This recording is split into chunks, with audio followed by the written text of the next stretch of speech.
How many of you here are familiar with Village Vitality Program? Yes? No? All right. Well, this is your charge to go and check it out after this presentation. We have a really, really cool Vitality Challenge going on right now where you get a challenge every month. This month we're focusing on relationships, and we want to tie that in a little bit with our dinner with the doctor this evening. So that will be what our discussion is on. Primarily, we're going to be talking about boundaries, but of course, that's within the context of relationships. And so our agenda for tonight, we're going to be looking at some myths and common ways that people think about boundaries. We're going to talk a little bit about the definition of boundary and some types of boundaries. We're also going to look at the categories of boundaries in our day-to-day life and the types of relationships that we're part of. And we're going to touch a little bit on roles in those relationships. We're going to focus on emotions, controls, and reactions. And finally, we're going to close out on how to set boundaries and respect others' boundaries as well. All right, so right now, anybody familiar with this pyramid here? Maslow hierarchy of needs. I'm a social worker. This is one of the first things they taught us in school, undergrad and grad school, to understand human basic needs. So at the foundation there, what do you see? What's our basic need at the bottom of that pyramid? Yep, and we just provided that food for you and some smoothie, which is great substitute right now for water. And they talk about rest. Those are our basic needs. We can't go without those. Second, we want safety and security. And in the middle right there, the third one is belongingness and love. We have a need, innate need within us. That's how God created us. Everyone needs to be loved and to belong. Each of us also needs to feel safe, secure, valued, recognized, and relationship provide those things. And so when we're engaging in different, or when we are a part of different relationships, we're looking for these needs to be met. So why do we need to invest in the relationships in our lives? First, we want to make sure that we, and I apologize if this is not visible enough, we want to create, we were created as relational beings. So God created us as relational beings. And if you think about it, right now the Godhead is Father, Son, and Holy Spirit. They are already a community. So God, who is a relational God, created relational beings. We also want healthy relationships that reflects God's love. So when we're investing in our relationship, we want to demonstrate the love of God to the people in our circle.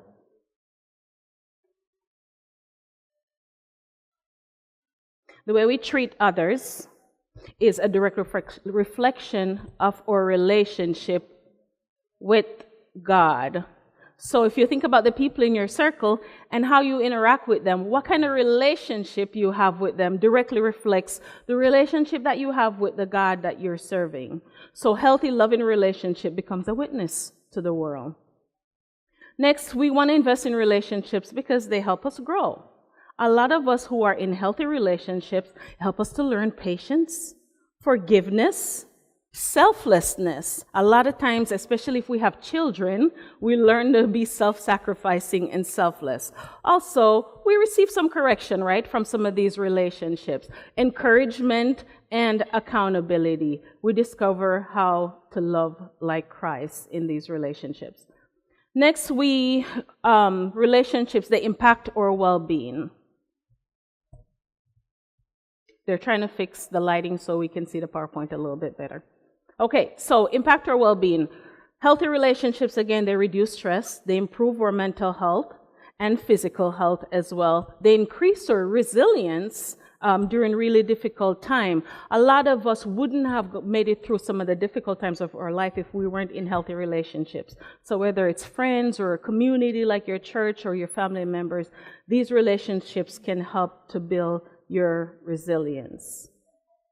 And then finally, we are the body of Christ. And as a body, we have different members, and so we have a relationship. Each person matters, and healthy relationships build strong, united community of people. So, types of relationships. There are four main ones that we're going to point out today. We have friendships, we have romantic relationships, we have family, and then we have your community, your work, your church.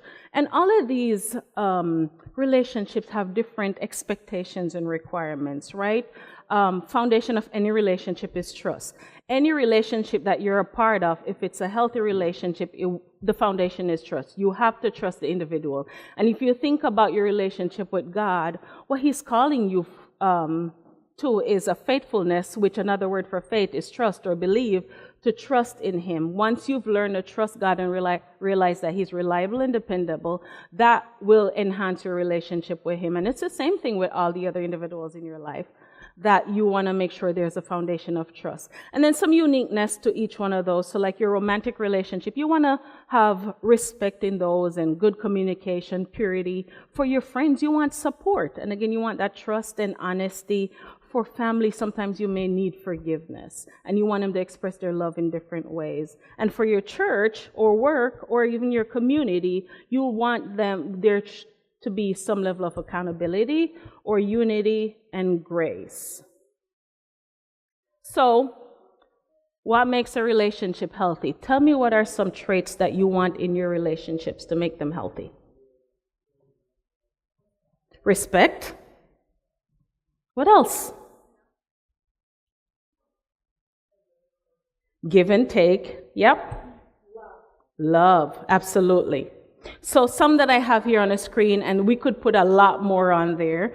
Trust, mutual respect, honesty, support, accountability. Sometimes we hesitate for that one. We struggle when people hold us accountable, but a healthy relationship does have that. We have people who say, I'm going to hold you accountable for this. I'm going to call you up to a higher standard in this relationship. But the one that I want to focus on for a little bit is communication. And all of these traits, they reflect setting healthy boundaries. And boundary setting can have a lot to do with how we witness and how we've witnessed and experienced boundaries being set in our life growing up. And so if you look back on your life as a child and watch how your mom or your dad or your guardian, whoever it was that set boundaries, how you experienced boundaries earlier on in your life, you recognize that you have developed some characteristics that's similar to what you've learned or how you've learned to set boundaries. I want to look at communication for a little bit, because I feel like a lot of times we can respect individuals, we give them that autonomy and all the other traits for healthy relationships, but we struggle with communication. So there are different types of communication. There are three main types of communication. We have passive, aggressive, and assertive. And I know you've heard those words floating around before. Oh, you're a passive communicator, or you're very aggressive communicator, or I like your communication style because you're very assertive. So passive communication is just that inability, one, or the unwillingness to express your thoughts or feelings. So for whatever reason, you're not capable of expressing, or you're not willing to do that because you're afraid of rejection, or you're afraid of whatever experience you've had previously when you try to express yourself. So sometimes we're a little bit passive, hesitant to express our thoughts and our feeling. And then aggression. So sometimes you might find people with aggressive communication style, simply meaning that they try to get their way through bullying individuals or intimidating people. So sometimes people have really strong personalities and we say they're aggressive. That's very different. A strong personality does not mean somebody communicates aggressively. So there's a difference. And then finally, we have assertive communication. That's a mixture of a little bit of aggression and a little bit of passive communication. So we're able to express our thoughts and feelings clearly and directly without hurting. So the ability to express our thoughts and our feelings and make sure that we're being very clear and direct to the individuals that we're communicating with. That's what assertive communication looks like. So some other skills that's good to have when you're communicating: listening with understanding, not to respond. A lot of time, especially when it's a difficult conversation, We listen to respond like a rebuttal, like it's a debate. Try to listen to understand what the individual is saying. I do provide couples therapy, and what I tell my clients, I say, listen like you're learning, and you're going to have to do a presentation on the person's perspective afterwards. So when you're done, you should be able to do a PowerPoint presentation on what they just shared. So you're listening to understand instead of listening to respond. And then speaking with clarity and kindness. Again, we want to make sure that we're clear and we're direct, but with kindness and grace. We don't want to be too aggressive or rude or obnoxious. We want to just make sure that our point is clear and that people understand what we're saying, and we do that with grace and kindness. And then finally, we want to be mindful of our nonverbals, because if I'm saying to you, oh, I just love being here today, would you believe me? You probably wouldn't believe me, right? Because of my facial expression. So be mindful of that when you're interacting with individuals. Like, what is my body saying? My words are saying one thing, but what is my body saying? All right, so now we're going to talk a little bit about toxic relationships. So these are some of the components of toxic relationship. You have constant disrespect in the relationship happening more often than you'd want it to happen, and people might ask for forgiveness, but they go back and do it again. Or there's a lack of support. Control or manipulation is one of the key things that you look for in very toxic relationships. And so that leaves the person feeling fearful of speaking up. So you might have that passive communication because they feel like it doesn't make sense me sharing my feelings and my thoughts because it will not be received. And so they are feeling drained, defeated, dried up because this relationship is not fueling them. When you're setting boundaries, or your boundaries, the boundaries that you set are constantly violated, this potentially is a sign that you need to evaluate the health of this relationship. If every time I set my boundaries and those boundaries are breached, then I probably need to look at my relationship with this individual. And it's okay, and it is necessary to set limits for your health and for your healing. All right, so let's look at the definition of boundaries. Boundaries are limits we set to protect our emotions, or emotional, physical, and spiritual well-being. So we define it as where one person ends and the other person begins. It's there to protect our time, or energy, or emotions, and or values. So if you think about some of the boundaries you've set in your life, directly or indirectly, why did I set these boundaries? What am I trying to protect here? Why I have these boundaries? So if I say to my child, you have to be home by 6 o'clock in the evenings, what boundary am I setting and what am I trying to protect in this relationship with my child? Some myths about setting boundaries. What have you heard about setting boundaries that you think might be false or inaccurate? Do you hear people talk about boundaries a lot? No? Yeah, I don't feel like it either. I don't think people really pay attention to boundaries and talk much about it. Yeah, yes.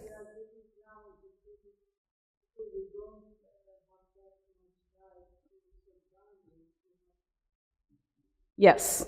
And when you try to say that in a conversation or in a relationship, often you meet with resistance.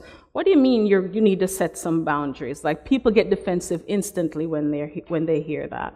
So, boundary setting. Sometimes you'll hear people say, setting boundaries is unloving and it's selfish. You don't care about the other person. That's why you're setting boundaries. That's very selfish. Or you might hear them say, Christian love means having no boundaries. Right? And avoiding confrontation. We don't want to have confrontation because we're Christian people. Boundaries mean rejection. People will be angry or they'll leave. And a lot of times we see that, especially in my line of work. People are so afraid to speak up or set boundaries because they're worried about losing the relationship. And I always say, if you set healthy boundaries, not unhealthy boundaries, but if you set healthy boundaries to maintain this relationship and people leave, then they don't belong in your life. The final one is, only people with problems need boundaries. Have you ever heard that? I know. Silly statements. So healthy boundaries make relationships stronger and honest. They don't destroy relationships, they build them up and make them stronger. And if you think about Jesus's life experience while he was here on earth, he had some healthy boundaries. Yes, absolutely. Yes, the commandments are boundaries. Boundaries are not about building walls. They're about building respect and healthy relationships. Yes.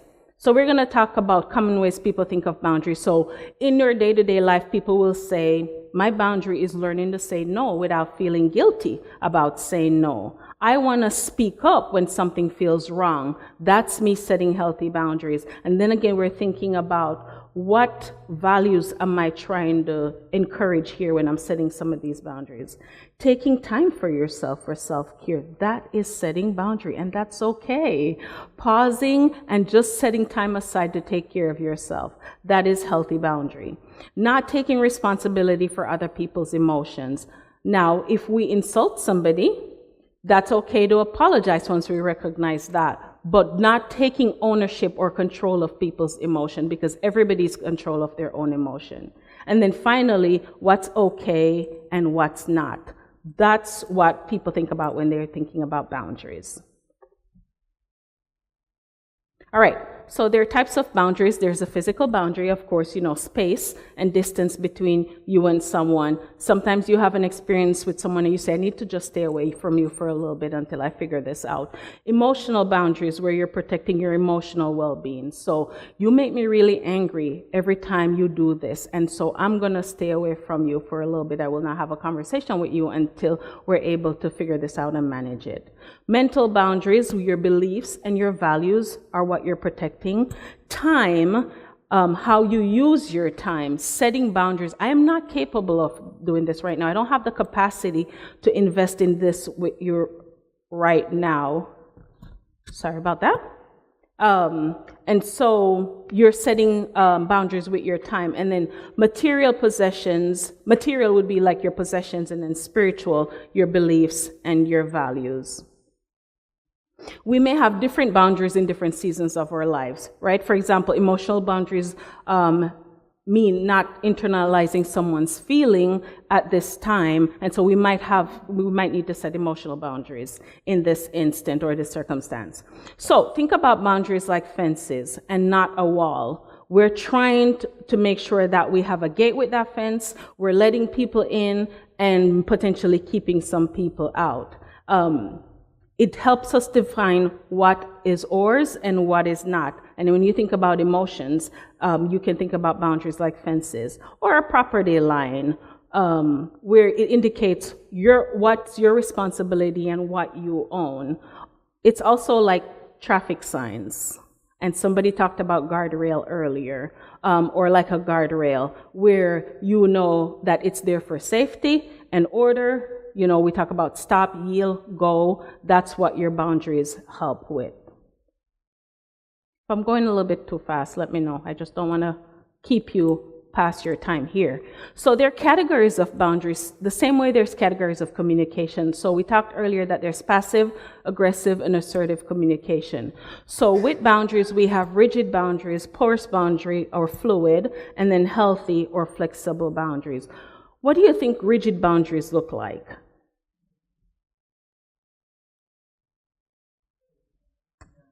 Very firm, inflexible, not moving. Very good. Yes, so we're keeping everyone at a distance. That's a rigid boundary. And then a porous or flexible, porous or fluid boundary is saying yes to everything.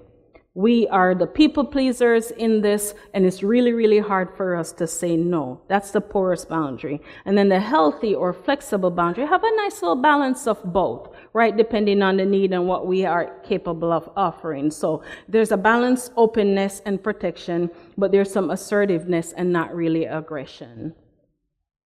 Now we're going to talk about importance of boundaries. So we want to make sure that we have boundaries to maintain self-respect and identity, to prevent burnout and resentment. When we're constantly saying yes, that means we keep pouring out. At some point, we're going to get empty.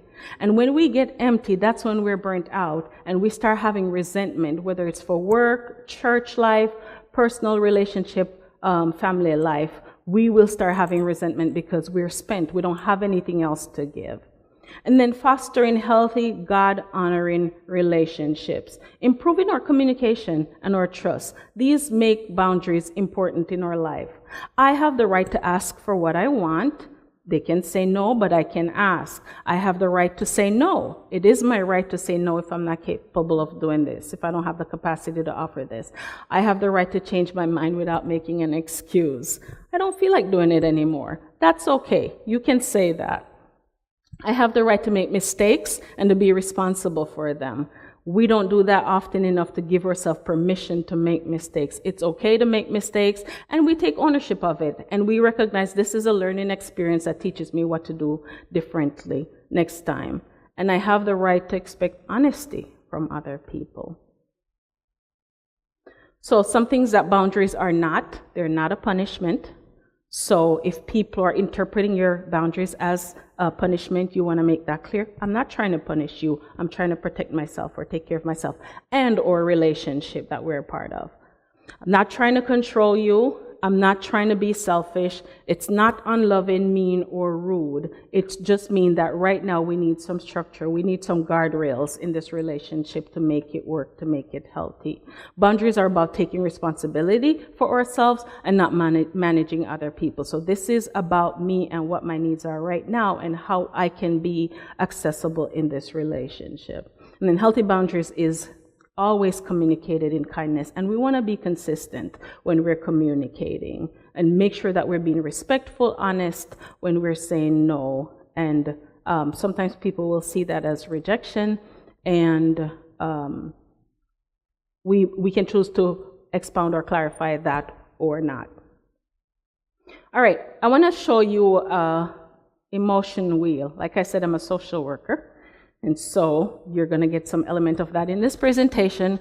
So we have some core feelings, some core emotions that we express. If you look in the middle of that circle, you're going to see sadness, happiness, surprise, feeling bad, fearful, angry, disgusted.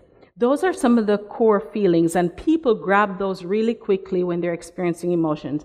I'm angry. A lot of times you'll hear that, but sometimes it's more than anger. Sometimes you're really feeling let down or betrayed. So understanding the root cause of that core emotion is important.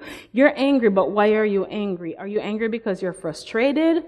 Or you're feeling annoyed? Are you angry because you're feeling humiliated or disrespected? What is the why behind that anger? Same thing for all the other emotions. I'm really, really happy right now. Why am I happy? Am I happy because it's a playful happiness, or it's a peaceful happiness, or a trusting happiness? What kind of happiness am I experiencing? Is it because I'm feeling loved or feel appreciated? Why do I feel happy? So looking at the core emotion that you're experiencing and kind of digging deeper to figure out, why do I feel the way that I feel? And you can have, of course, a lot of you in here know that you can have more than one of these emotions at a time. And so you can feel sad and surprised at the same time. You could be angry and fearful at the same time, or disgusted. So it's very normal to experience more than one of these emotions at a time. So we want to make sure that we understand that emotion so we can express it clearly.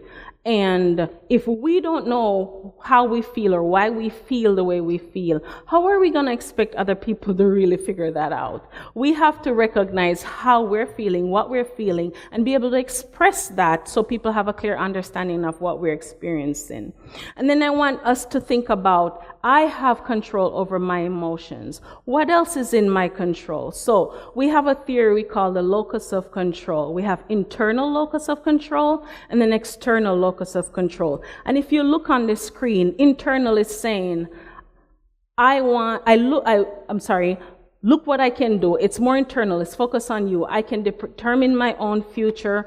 You're more likely to set and maintain boundaries when you have healthy internal locus of control, you take responsibility for your emotions and your reactions. You recognize that you are empowered to make changes rather than to feel helpless. And then external locus of control is more like blaming others. Like you're putting the responsibility on other people in your life. So when you have strong external locus of control, you may struggle with saying no sometimes, or taking the initiative. You might blame others for poor boundaries when you're not setting boundaries yourself. And sometimes we feel stuck and victimized because we feel like everything is out of our control. There's nothing that's within us to manage.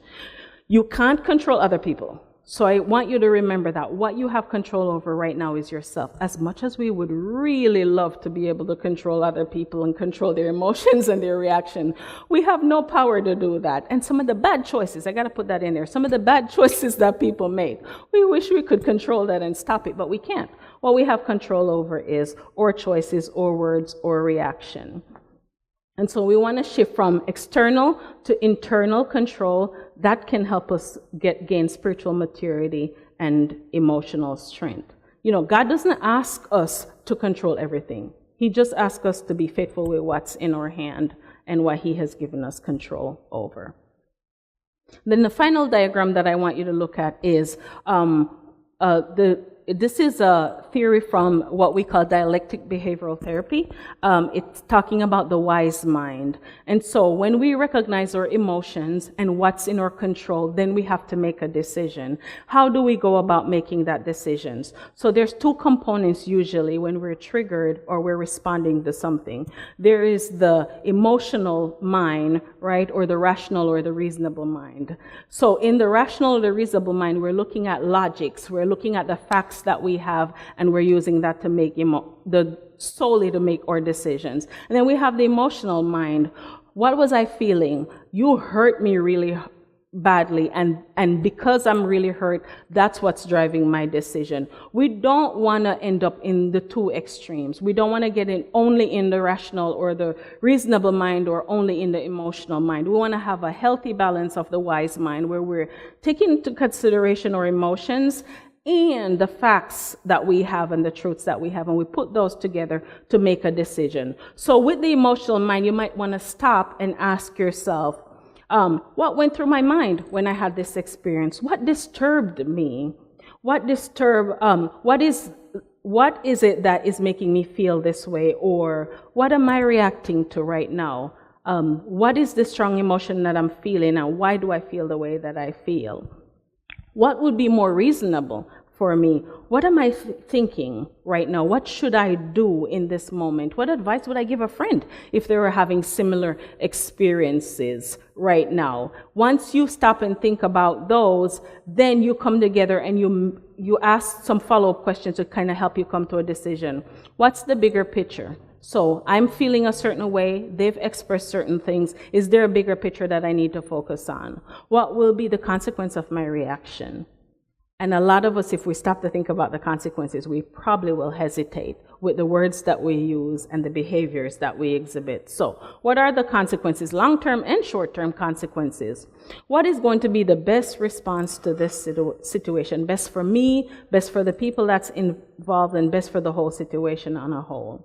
And what will be the most helpful and effective, all things considered? So how do we set boundaries?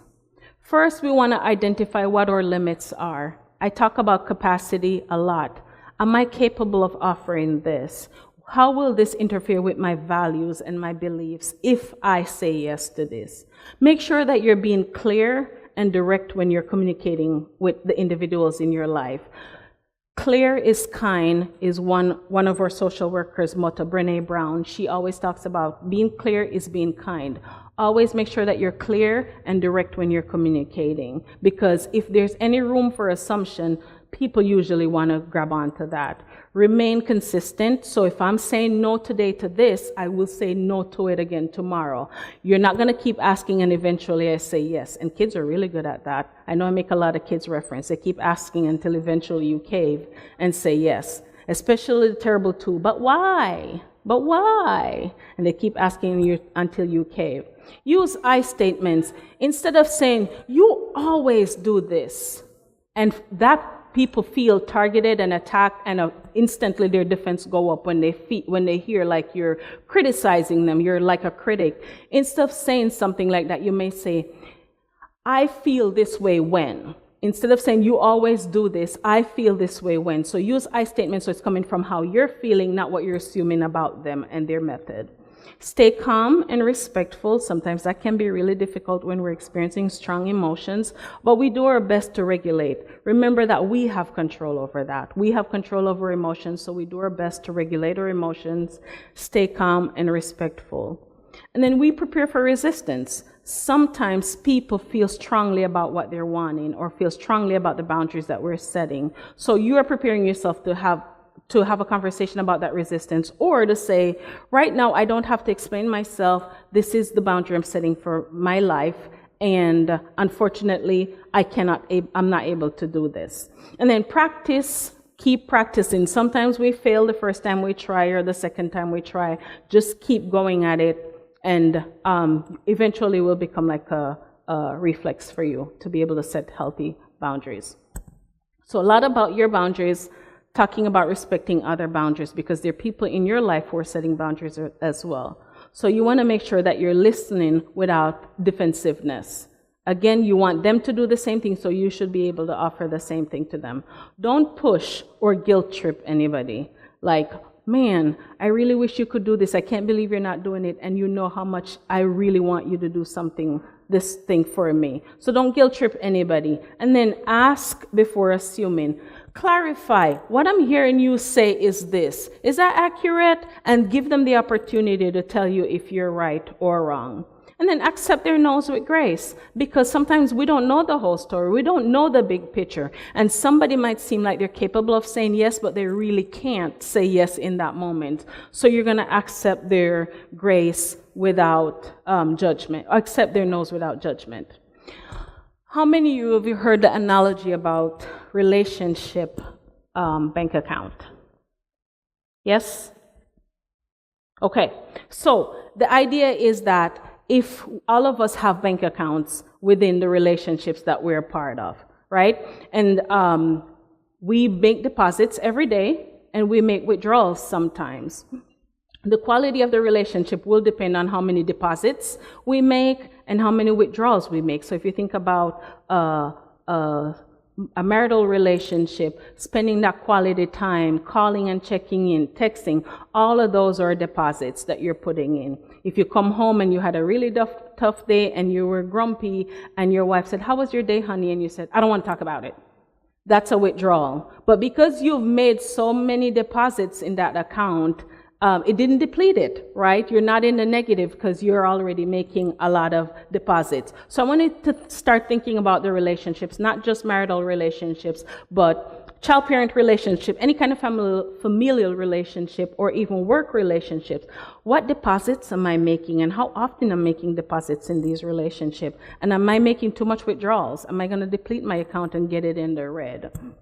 So when there are significant funds in there, like I said earlier, if we have an occasional withdrawal, it doesn't damage the relationship. It starts to damage the relationship when we keep withdrawing and we're not making any deposits. So we want to minimize the withdrawals and then make generous deposits on a regular basis, not just a one-time thing. I take you out this evening for dinner and we don't do that again, or anything nice for another year or so. We want to make sure that it's frequent enough that the account can stay in the black. So some final thoughts, and I know I ran through, and I can stay afterwards for questions. You're going to tell yourself boundaries are biblical, and it's an act of stewardship.